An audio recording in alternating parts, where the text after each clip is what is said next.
Madam, நீங்க தென்சென்னையில போட்டியிட்டீங்க. உங்க முன்னாடி நீங்க பண்ண பணிகள் சொல்லுங்க. இப்ப நீங்க என்னென்ன பணிகள் ஆற்ற போறதுன்னு சொல்லுங்க. பணிகள் நான் முன்னாடி இருந்த பணிகள் கேட்டேன். நான் வந்து அரசு கல்லூரியில் ராணிமேரி கல்லூரியில் தமிழ்துறை தலைவராக இருந்து 2023 ஏப்ரலில் ஓய்வு பெற்றேன். அதுக்கு முதற்கொண்டு 2010 இருந்து நான் நாம் தமிழ் கட்சியில் பங்களிப்பு பண்ணிட்டு வரேன். நான் நேரடி பங்களிப்பு நான் செய்யலை, அரசு பணி இருந்தாலும்.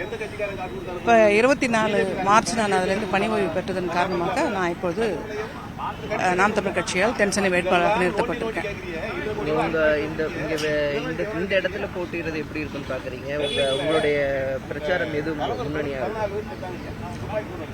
இத்தனை ஆண்டுகள் 75 ஆண்டுகளாக திமுகவும் அதிமுகவும் மாறி மாறி ஆட்சி செய்த அந்த அவலங்கள் தமிழ்நாடு முழுக்கவே இருக்கு. அது தென்சென்னையிலையும் இருக்கிறத நான் பார்க்குறேன். கடந்த 75 ஆண்டுகளில் இந்த பள்ளிக்கரணை சதுப்பு நிலம் என்பது சென்னை நகரத்துடைய மொத்த மழைநீரையும் உள்வாங்கக்கூடியது. இப்படி ஒவ்வொரு நவம்பர் மாதமும் நமக்கு வந்து மழை நீர்ல மக்களை தத்தளிக்க விடுறது வந்து ஒரு பெரிய ஒரு ஆட்சி அதிகாரத்தில் இருப்பவருக்கு இது வந்து சரியான செயலாக நான் நினைக்கல. ஏன்னு சொன்னால் அது சென்னை நகரத்தில் எவ்வளவு பெரிய மழை பெய்தாலும் அது தாங்கக்கூடிய அளவுக்கு இருப்பது அந்த சதுப்பு நிலம். அந்த சதுப்பு நிலத்தை வந்து நெகிழி குப்பையால கொட்டியிருக்கிறாங்க.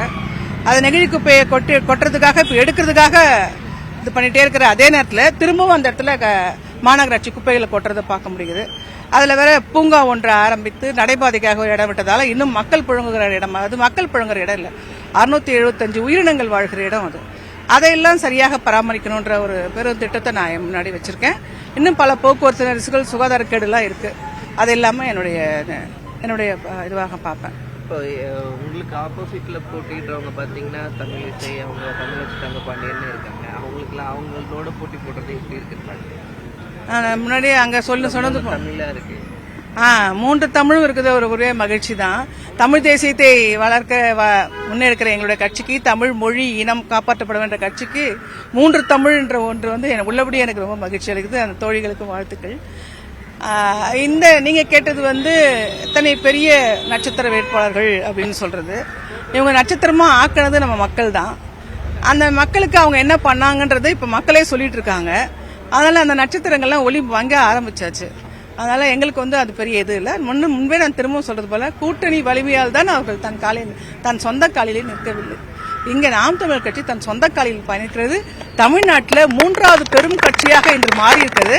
அதுக்கான நிலையை வந்து மக்கள் ரொம்பவே உணர்ந்துட்டாங்க. அதோடு இல்லாம இப்பொழுது சின்னங்கள் இல்லாம ஆக்குறது வந்து இப்ப ரொம்ப பெரிய ஒரு தேர்தல் பரப்புரையை தானாக எங்களுக்கு செய்து விட்டதாக, எதிர்கட்சிகள் செய்து விட்டதாக நான் பாக்குறேன். இப்போ நீங்க பிரச்சாரத்துக்கு முன்னாடி ஆரம்பிக்கும் போது இந்த ஆதிகாரில் வந்த விவகாரம் வந்து இந்த 100 மீட்டரை தாண்டி வந்திருக்காங்க அப்படின்னு சொல்லிட்டு ஒரு புகாரை எழுப்பப்படுது. அதை எப்படி பாருங்க? அந்த இடத்துல காவல்துறையில இருக்க அனைத்து மக்களும் இருந்தாங்க. அவங்க எங்க நிக்கணும்னு சொன்னாங்களோ அங்கே நாங்க நிப்பாட்டிட்டோம். இது வந்து தேவையில்லாத ஒரு குற்றச்சாட்டு தான். தேங்க்யூ. நன்றி.